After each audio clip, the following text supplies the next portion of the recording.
यानी कि Bajaj housing finance share को लेकर बजाज हाउसिंग जैसा कि हमने देखा था कि लिस्टिंग पर बहुत ही तोड़फोड़ रिटर्न्स दिए थे, निवेशकों के पैसे डबल कर दिए थे और उसके बाद भी शेयर रुका नहीं था। आज जाके इसमें थोड़ा सा ब्रेक लगता हुआ दिख रहा है क्योंकि 188 रुपए का आज हाई बनाया इंट्राडे में और ऊपरी स्तरों से अब थोड़ा थोड़ा नीचे आकर 4-5% ये नीचे कारोबार कर रहा है। दरअसल अब दिक्कत यह है कि वैल्यूएशन के लिहाज से ये सबसे महंगी हाउसिंग फाइनेंस कंपनी हो गई है अगर आप इसको देखेंगे बाकी हाउसिंग फाइनेंस कंपनी के मुकाबले। और एक और इंटरेस्टिंग चीज ये है कि जितनी साइज में बड़ी ये कंपनी हो गई है, करीब करीब 1.5 लाख करोड़ रुपए के आसपास का मार्केट कैप हो गया है। बाकी जो भी बड़ी बड़ी कंपनियां हैं, चाहे वो LIC हाउसिंग हो गई, बजाज इनफैक्ट PNB हाउसिंग हो गई, आवास हाउसिंग, होम फर्स्ट, तमाम कंपनी सबको मिला भी दे तो भी मार्केट कैप में इसकी बराबरी नहीं कर पा रही हैं। तो कहीं ना कहीं ये वैल्यूएशन वाली चिंता खाई जा रही है। फिलिप कैपिटल ने बाय की रेटिंग के साथ 210 रुपए का लक्ष्य जरूर दिया है और फिलिप कैपिटल को लगता है कि 3 साल में जो बैलेंस शीट हो जाएगी वो हो जाएगी 2 लाख करोड़ रुपए के आसपास की, जो कि फिलहाल 1 लाख करोड़ रुपए से भी कम है। हालांकि AUM की जो ग्रोथ है वो कमाल करी है, 30% के आसपास की हमने CAGR ग्रोथ देखी है AUM में इसके।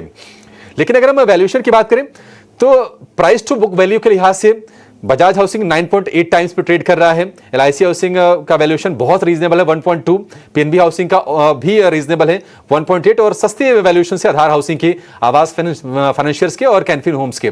मार्केट कैप के लिहाज से जैसा कि हमने शुरू में बताया 1.5 लाख करोड़ का मार्केट कैप बजाज हाउसिंग का है, PNB हाउसिंग का 27,000 करोड़ का, LIC हाउसिंग का 37,000 करोड़ का, आधार हाउसिंग का 19,500 करोड़ रुपए का। तो ये सब छोटी छोटी कंपनी है, इसके मुकाबले बजाज हाउसिंग बहुत ज्यादा बड़ी दिख रही है। लेकिन अगर हम शेयरों के रिटर्न की बात करें तो LIC हाउसिंग का शेयर 20% चला है इस साल में 2024 में, PNB हाउसिंग में करीब करीब 36%, आधार हाउसिंग में 38% और आवास फाइनेंसिस में 17% के रिटर्न हमें देखने को मिले हैं। कैनफिन होम्स 15% चला है। बजाज हाउसिंग फाइनेंस में खास क्या है? AUM मजबूत है, इसमें कोई दो राय नहीं है।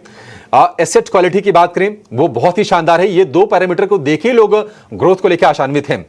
जो होम लोन ग्राहकों को ये लोन बांटते हैं उनकी औसत सैलरी है 14 लाख रुपए सालाना।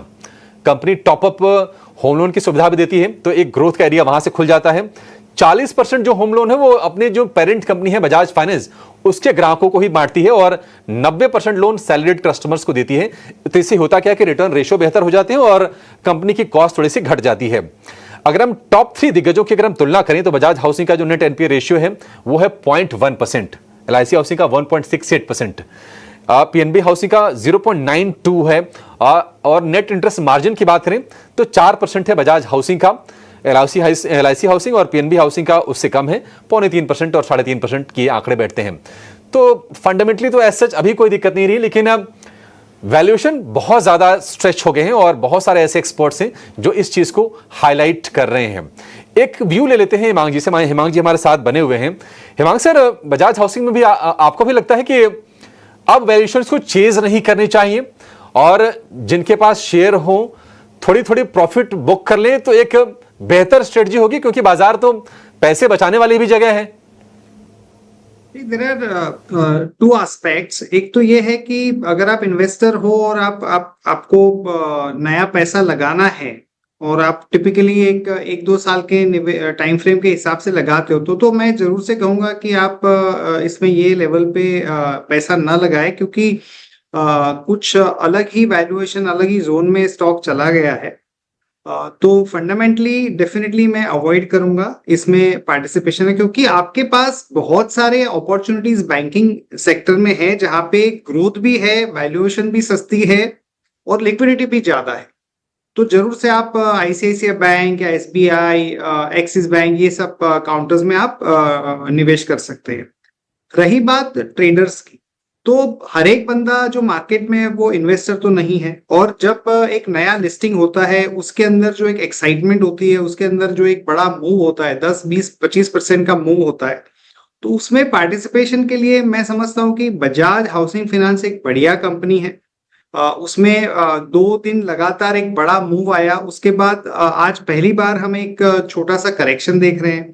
तो इसके अंदर भी अगर आप एज अ ट्रेडर थोड़ा सा पोजिशनल बाय करना चाहो तो एक अच्छा स्ट्रेटेजी रहेगा, और उसमें अगर आप 5%, 10% ऊपर आप निकल भी सकते हो।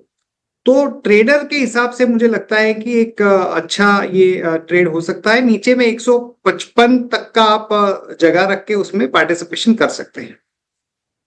155 तक का जगह रखकर, यानी 155 के आसपास का यहाँ पर स्टॉप लॉस लगा ले उसके नीचे का, फिर यहाँ पर पोजिशनली यहाँ पर ट्रेड कर सकते हैं। ट्रेड के मौके यहाँ पर दिख रहे हैं।